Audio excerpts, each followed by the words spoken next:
সম্মানীয় দর্শক বন্ধুরা, আবাস যোজনা নতুন করে আবার সার্ভের কাজ শুরু হতে চলেছে। প্রথম দফা যে সার্ভে হয়েছিল সেই সার্ভের পর 14ই নভেম্বর ছিল ক্রস চেকিংয়ের কাজ এবং 20শে নভেম্বর ছিল চূড়ান্ত তালিকা প্রকাশের ডেট। সেই চূড়ান্ত তালিকা প্রকাশ করা হবে বিডিও অফিসে, কিন্তু সেই চূড়ান্ত তালিকা আর প্রকাশ এখন হবে না, কারণ আবাস যোজনা সার্ভে কিছু গরমিল ধরা পড়েছে এবং বিভিন্ন জায়গা থেকে বিক্ষোভ হওয়ার ফলে মাননীয় মুখ্যমন্ত্রী উনি 11 দফার একটা নির্দেশিকা জারি করেছে যে নতুন করে আবার সঠিকভাবে সার্ভে হবে এবং যে প্রকৃত যারা আবাস যোজনা পাওয়ার ব্যক্তি তারা যেন সঠিকভাবে পায়।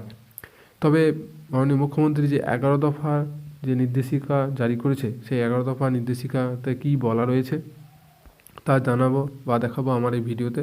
তার আগে আপনাদের কাছে ছোট্ট অনুরোধ, যে সকল দর্শক বন্ধুরা আমার এই চ্যানেলে প্রথম ভিজিট করছেন দয়া করে চ্যানেলটা অতি অবশ্যই সাবস্ক্রাইব করবেন। আবাস যোজনা নিয়ে ফের বিতর্ক শুরু হয়েছে।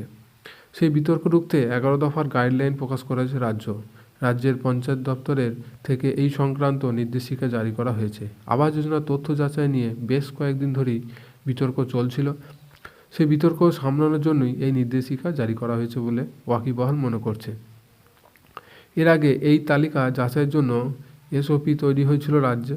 সেই তালিকা 14ই নভেম্বর ছিল ক্রস চেকিংয়ের কাজ শেষ হওয়ার দিন এবং 20শে নভেম্বর ছিল উপভোক্তাদের তথ্য পঞ্জিকা সহ একটা প্রাথমিক চূড়ান্ত তালিকা সেটা প্রকাশ করা। কিন্তু এরই মাঝে বেশ কিছু জায়গায় আবাস সমীক্ষা নিয়ে বিক্ষোভ ঘটনা সামনে আসায় সেই কারণে নির্দেশিকা জারি করেছে বলে মনে করছে এবং এই নির্দেশিকা সমস্ত সমীক্ষকদের মেনে চলতে হবে। তবে এই নির্দেশিকা কি প্রথমেই দেখা যাক।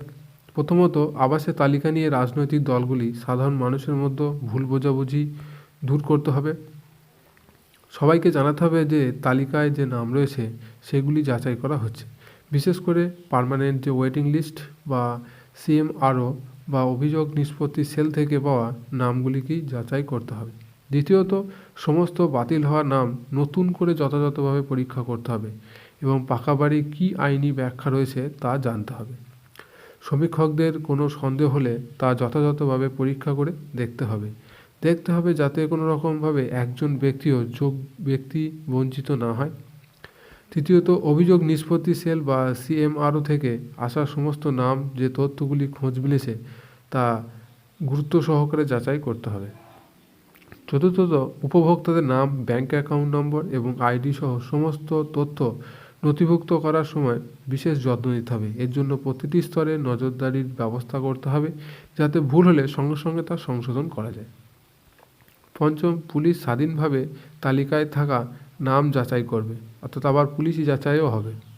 তাদেরও তালিকা দিয়ে সব রকমের সহযোগিতা করতে হবে।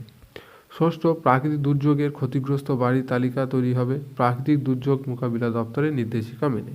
সমীক্ষকরা সরজমিনে তা যাচাই করে দেবে এবং স্থানীয় গ্রাম পঞ্চায়েতের প্রতিনিধিকে জানাতে হবে কী পদ্ধতিতে তাদের নাম তালিকা তৈরি করা হয়েছে।